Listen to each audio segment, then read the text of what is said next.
Hi guys, it's Dr. Dana. Today on this week's newsletter, we are going to talk about making sure we're eating clean food, real food, poison-free food, okay? So this is really important. We're going to talk about the difference between organic and non-GMO.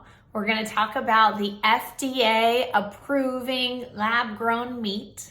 This is something that's super important, guys, because I want you to be reading your labels. I want you to be knowing that what you're putting in your body is not going to create an inflammatory response that leads to disease, okay? So it's always my job to make sure and protect you as best I can and educate, right? Because education is protection.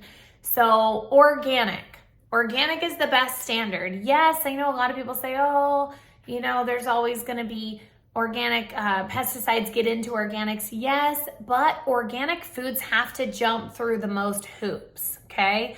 Obviously, the best option is growing your own food in your own, raised garden, your organic raised garden, or farmers markets, things like that, like local farmers markets where they're not overspraying pesticides.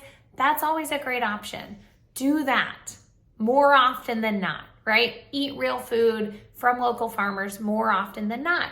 But if you're shopping at your local grocery store, consider organic for any thin-skinned produce, right? Anything like the Dirty Dozen. If you look at the Dirty Dozen for the year, it's going to give you a good place to start as to where to shop for organic the most. Thin-skinned produce, the pesticides soak in. So you're thinking grapes, apples, strawberries, berries, raspberries, all of those. Best to get organic because they're not going to be sprayed with 139 different pesticides like non-organic fruit, okay?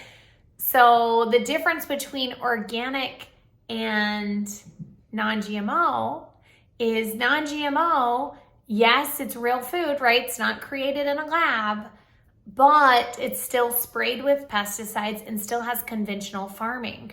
Organic farms jump through more hoops, have to have sustainable farming, really good practices for the earth, no poisons, no pesticides, so you get what I mean, okay?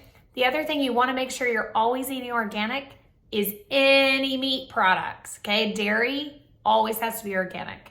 And if you're getting your chicken and your beef and your protein that you're cooking, you want to make sure it's organic because of the hormones, the antibiotics, all the stuff that they give the animals in non-organic farms, okay? So I have your back, guys. As far as lab-grown meat, this is a huge no, okay? I can't even say no enough.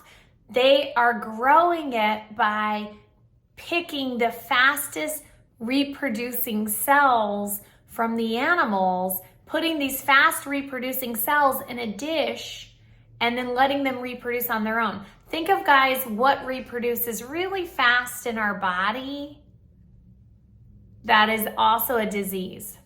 Just think about it, right? Do we want the fastest growing cells from an animal to be in our bodies? No, we don't. It's just all sorts of no. So use common sense.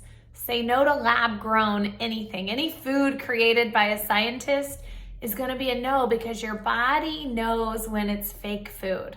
Your body's perfectly designed. Your gut understands when it's fake food, and it'll create an inflammatory response that can turn into disease, autoimmune, cancer, all sorts of things if you're not careful to stay away from things that are chemically induced or created by a man, okay? We want things created from the earth. So I hope you like this message.